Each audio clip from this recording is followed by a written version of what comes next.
Why, hello. Welcome to Wolang Wednesday. I am checking here to make sure that everything looks good. But I have a really good feeling about today's class because you know what we're doing today in our Wolang Wednesday class? Yo, we're talking about my absolute favorite topic. Yeah, you guessed it. We're talking about curriculum. Now I'm just checking here to make sure that everything looks good. Looks great. Awesome.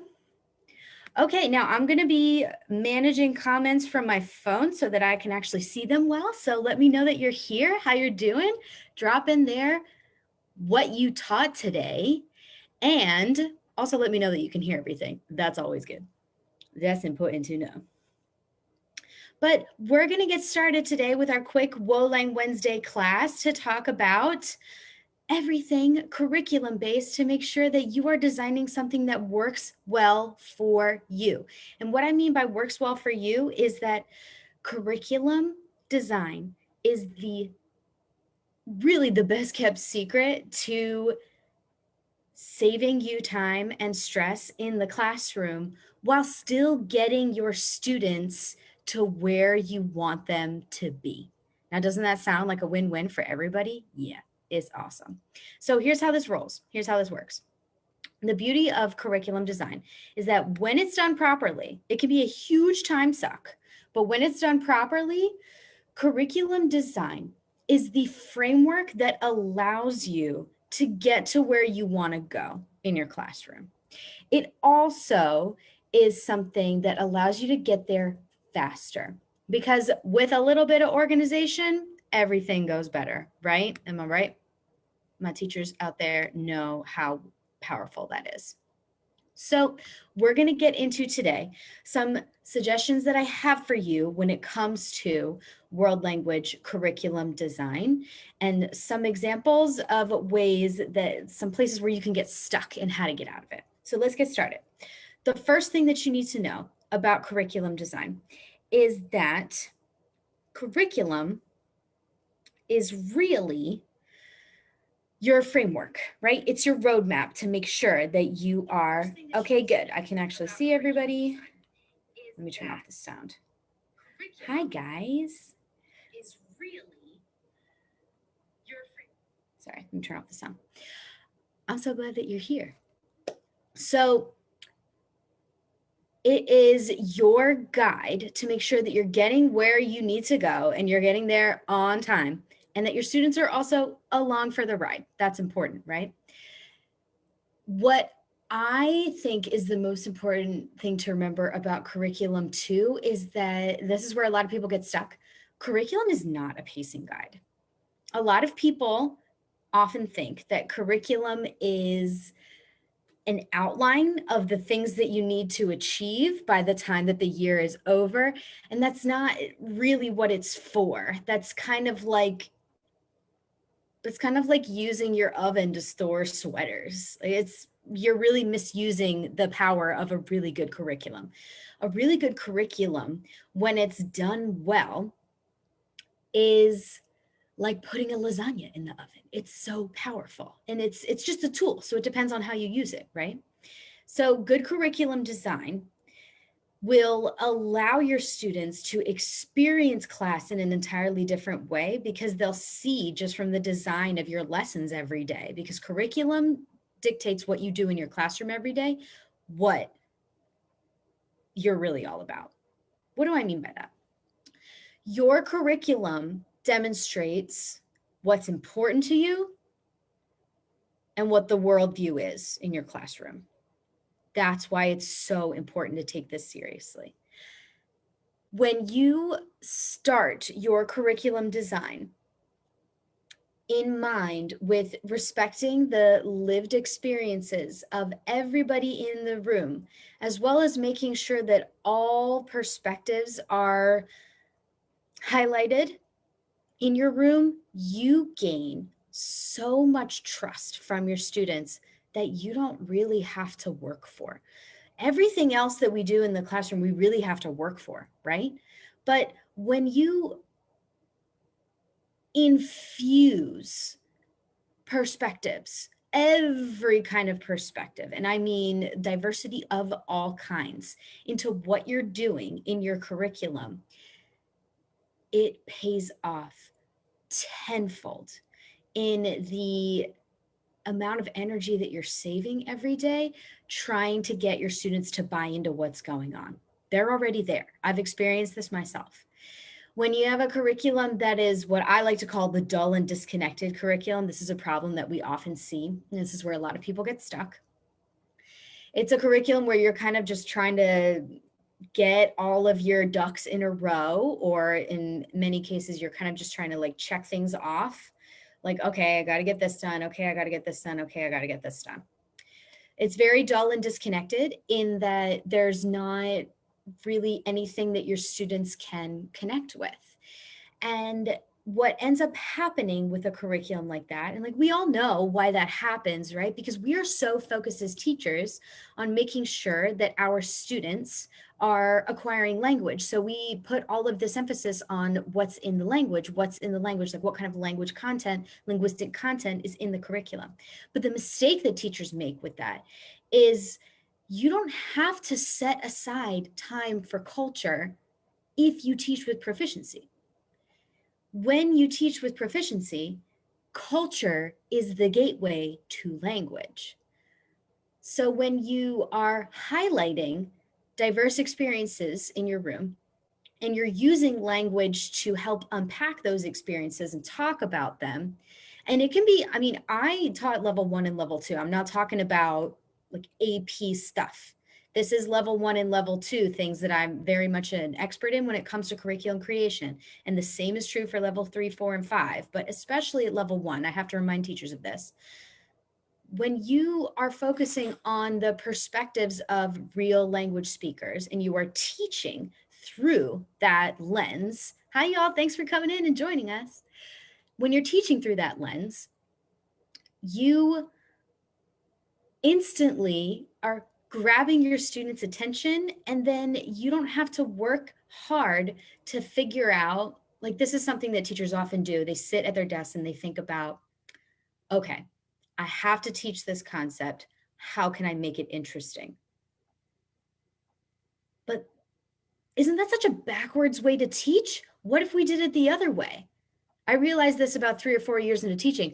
What if I did it the opposite way? What if I said, this is so interesting. I can't wait to teach my students about this. How can I make it accessible to students? How can I make interesting material accessible to students? That is completely different. And now you're probably saying to yourself, okay, like that sounds nice, but like, how do you do that? Here's how you do it. I have 9 steps for you.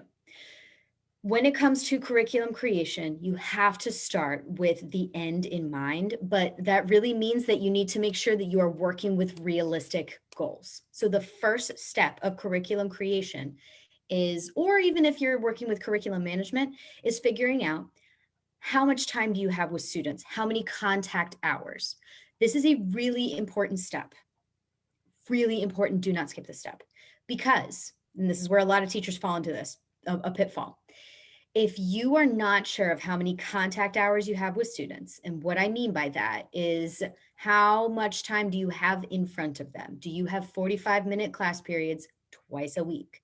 Do you have 60-minute class periods every day? Or are you 90 minutes for half the year? Now, if you're virtual, if you're completely virtual, or even if you're in a hybrid mode, you need to cut that by 20%. So let's say that you have 100 hours with students, make it 80. And what you need to do is look up on ACTFL's website what the performance indicators are for about that much for contact hours. What can you actually achieve with the time that you have with your students? Think very intentionally about this. What often happens is that the source of a lot of stress with teachers when it comes to world language, well, any teacher really, this is true of everyone. Our curriculums are so packed that we are trying to figure out every day, how am I going to fit breakfast, lunch, and dinner when I only have time for a snack? No, it doesn't work, and it's bad for everybody. So we need to make sure that we have realistic expectations with how much material is actually in our curriculum. So you could have all these very, very highfalutin goals of what it looks like to reach maybe a novice high proficiency in your level one classroom, but that's actually not that realistic. It's not, especially this year. You might get to novice mid, and you should be happy about that. Another thing that you should look at after you get into how many contact hours you have with your students, this is part number 2, is make sure that you, let me check my notes here. Make sure that you understand how your model affects your contact hours. So we've already talked about that. And then number 3 is ask, who do you want your learners to be? That sounds like a really out there kind of question, but it's actually the most important one. Who do you want your learners to be?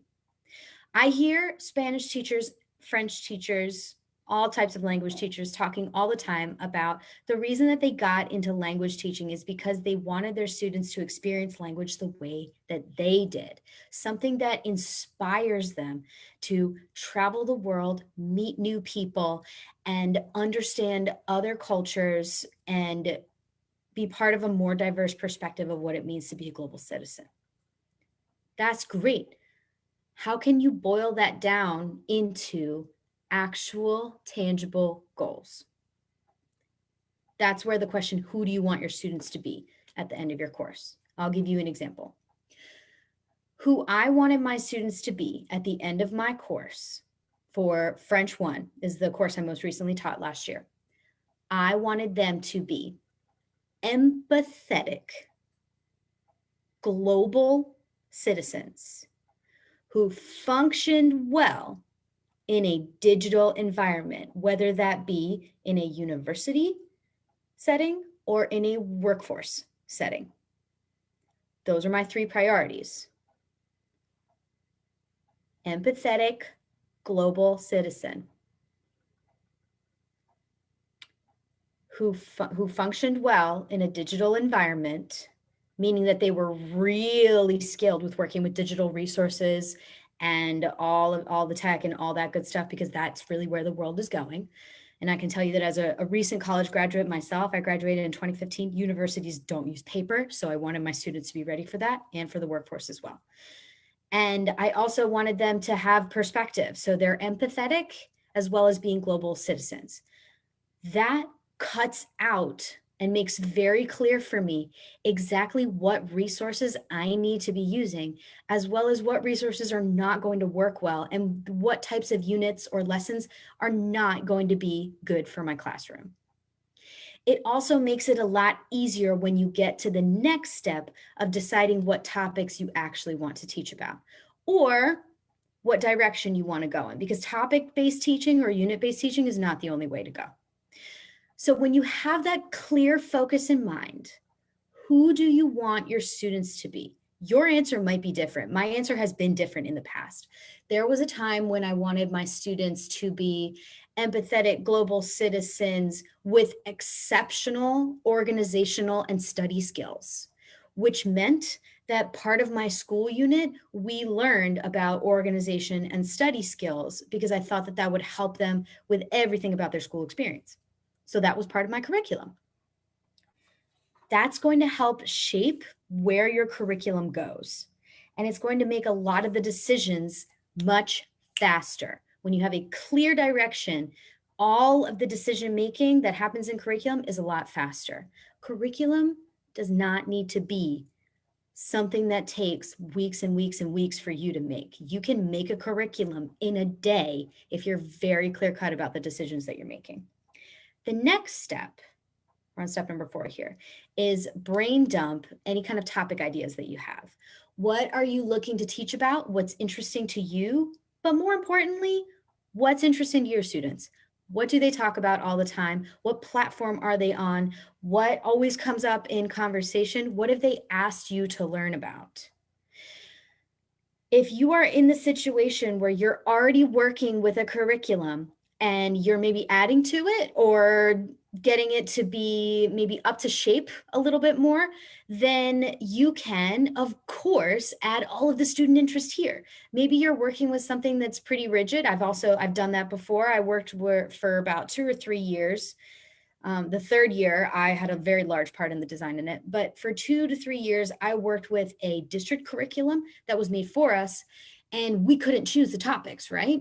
We couldn't choose it. So many of you are probably in that situation right now where you can't really choose the topics, but you can choose maybe the pacing or how you do the lessons, or maybe you can choose the assessments, whatever. If you're in that boat, I've been there and I know what that's like. Here's what you can do. Put as much student interest in there as possible. Ask your students what they want to learn about, because that will get the engagement. So brain dump a couple topic ideas and figure out what you think is going to work well for that. Then, if you're starting from scratch, make some sort of organizational structure that works well for your school and for your students, and also for your model. So, for example, I worked with a curriculum for several years that was 9-week models. We'd have a big assessment at the end of it, which was an IPA. And then we would go into a final exam at the end of the semester. So you could definitely do that. That's a pretty common model, because the best part about that, really, the only advantage to it really is that it lines up really well with the school schedule. But what I'm doing now, what I'm currently working on now, are 3-week mini units, because that allows me to work with more topics. So that's what I'm working on to create my full level 1 curriculum. And I think that's more versatile for teachers. When I last year created a curriculum from scratch for students that I was working with, I did 4 to 5 week units, because that seemed to be the sweet spot where my students were working with. Like 4 to 5 weeks was really good for them. And then we would take a couple tests. We would do a couple days of IPAs, and then we would move on to the next thing. That worked well for us. It needs to match up with your content, with your teaching style, all kinds of things. Now, getting into assessment, there's a couple different ways that you can do that. But when it comes to picking your organization style, whether you're doing mini units or whether you're doing very long units, your assessment style is really going to determine how that works for you. And in long range planning, start with the assessment. This is a trap that people fall into, where they get really excited planning all of the content, because that's so fun. Like, come on, it's so much fun. But if it's not structured in with whatever assessment that you are doing, which of course you have to think about that in a whole different way this year, how you're going to deliver assessments, then, and that's like a whole nother topic, right? Put that in the comments below if you want to do that, about like how I did assessments over virtual learning, because that was a thing. That was a thing for real. But if you start your design with where your assessments are going to fall, everything else is a lot easier. And it also makes sure that you know exactly what you need to focus on so that your students are successful for the assessment. Now, the next part is really important, and a lot of people skip it, but not you. You're going to do it. You don't skip it. You are going to make sure that you plug in the performance indicators for the mode that you're working with. What I mean by that, that is the ACTFL guideline for what level you are at. So if you are working with maybe level 2 or level 3 students, then you are going to look up on ACTFL what the performance indicator is for that level, like the can-do statements and also the target proficiency level, and you're centering everything around that, everything around that. So what does that look like? It looks like you're understanding that for each mode, those levels are actually going to be different. This is a common misconception. I know I ran into this a lot as well. When you are planning a level 2 final exam, for example, in your curriculum, your performance indicator for speaking is actually going to be lower than your performance indicator for reading. It sounds really obvious when you say it out loud, but it doesn't come very obviously to us because we're planning everything on paper and we're planning all these assessments. But think about the whole language process in real life. Reading is comes to people a lot faster than speaking does. So the performance indicators are going to be different. What your students are able to do at level 2 is definitely higher in reading than it is in speaking. Adjust for that. Make sure that your students have every opportunity to be successful and show you how good they are. Make sure in the next step, since we're talking about assessments, let's go there, that you have a consistent assessment method. Oh, there are so many ways that you can do this. There's so many good ways that you can do this. My personal favorite is an IPA, integrated performance assessment. And there's lots of different ways that you can do that too. But something I think that would work even better for you in a virtual environment is a portfolio. Now, if you are interested in portfolios, you should go to the expert on portfolios. I have never personally used this, but I think that this is really what you need. If you have the option to choose your assessments during virtual, pandemic, whatever you want to call it, 2020, if you have the option to choose or adjust your assessments, I really recommend that you go in this way because I think it will be the easiest for you and the most honest assessment of your students' work of any option that I've heard so far. It's called a portfolio, and it's exactly like what it sounds. You gather evidence of where your students are at different parts of the year with different real life speaking tasks. And the expert on this is Ashley Uyuwari, and she hosts a podcast I've talked about before because I adore it. It's amazing. I got so much PD from this. I used to listen to it all the time on the way to and from work. It's called Inspired Proficiency. So good. And she uses portfolios and portfolio assessments with her middle school Spanish students. And I bet you she's still doing it now. You should check that out, Inspire Proficiency, and look for the episode that is about portfolios. I bet you'll find everything that you need in there. If you need IPAs, I got you. But I know that that can be a lot harder to do in a hybrid or virtual environment. But I would decide on something that's consistent for that. The next part, this is how you keep yourself grounded in reality, is make sure that you create a list of functional chunks and vocabulary for the topic that you are working on. So if you are, for example, working with, it's a common topic. I used to always do weather in level 2. Don't ask me why. I don't really think it's a great idea. But I always had to do weather at the school that I taught at. And it was like a really in-depth weather unit. That's why I wasn't in love with it. I mean, you need to talk about the weather, but not that much. And this is a real example of where you can fall into a pitfall for curriculum development with this. You don't need a lot. You probably need a lot less than you think you do. Your students can really only handle, when it comes to vocabulary, about 10 words at a time. And that also means about maybe less than that, functional chunks, which is just phrases of language together, which, by the way, has worked better than grammar in the past when it comes to presenting new things. I want you to be thinking about how you were always probably in school presented the conditional tense in the restaurant unit, you know, like in level 1 or level 2. You were given the phrase me gustaría, and you didn't know it was conditional forever. And you remembered it though, because you remembered what it meant and how to use it and how to use it to order things. Or quisiera, which was more common in the country that I studied in.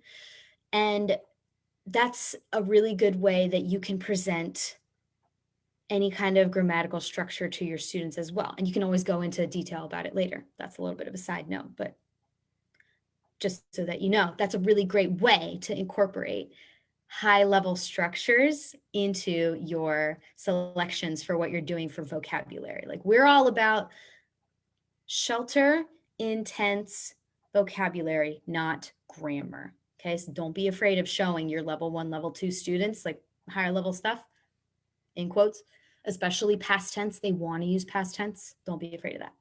But keep it small. They don't need a lot. They don't need a lot to talk about things. Something that came up often with teachers that I've worked with in the past is but what if my students ask about this? What if my students want to know how to say this? That's the beauty of personalization, in that you can cater to those few students, and then you don't have to worry about whether you're getting every single vocabulary term that applies to every single person in your room. So, for example, if you're talking about activities, this is where you can really get down that rabbit hole, right? I've worked on curriculum many times. Oh, that's the fam coming home. Hi, fam. I've worked on curriculum many times in many different situations, first at the district level and then at the state level. And both at the district and state level, the conversation goes on and on and on about how much vocabulary you need to include and how long the unit needs to be to include all the vocabulary. But the truth is that you actually don't need a lot to cover everything that you need for your students. What your students need, oh, Eric's waving to say hi. Hi, is that you need room and flexibility for personalization. So for activities, let's say you're doing activities and you need to just cover maybe the basic 10, like the ones that everybody's familiar with: skateboarding, painting, sports, music. Just get yourself like 5 to 10 of the basics. And then for people who do different activities, have them ask you how to personalize it for themselves and then know those phrases by heart for themselves. Because think about it. As a language learner, when people ask them, qu'est-ce que tu aimes faire? What do you like to do? They're always going to say the same things, and it's always going to be true for them. They don't need to know how to say hunting. They only need to know how to say what's true for them. Or when they read about it from others, they can acquire that vocabulary over time. That's why you really don't need a lot. And your students can really only get about 10 words in a lesson at a time. So it's not really worth your time anyways. That will save you a lot of time when it comes to curriculum. And the last step, outline your curriculum with time frames. Really important. Make sure that you have an actual time frame for when you plan to hit those marks. For example, what are your target dates of completion? What are your target dates for when you're going to have certain assessments? What are your target dates for when you'd like to have this topic done? It seems like in a situation like what we got going on right now, that this is not necessarily as true as it has been in the past. This is very much going to depend on you and your school and how things are going, right? You're going to have to play it a lot by ear. But I will say that more structure can be better, but play to your students. Play to your students above all else. Your students should determine the pace of your curriculum, not the other way around. Like your curriculum should not be dictating your students' pace. It's quite the opposite. It's quite the opposite. Like don't let them drag their little feet, but it's quite the opposite. Go at the pace of your students and everything will run smoother in your classroom. Those are the 9 steps for how to create an excellent curriculum, no matter with what you are working on or what model you are working with. The beauty of approaching curriculum in this way is that it is very down to earth.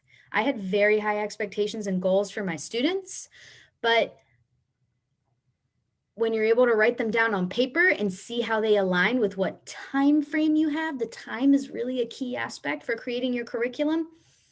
And when you align them with proficiency-centered goals, as well as whatever targeted cultural elements that you want to include, that really gets things rolling. That really gets the ball rolling in your classroom.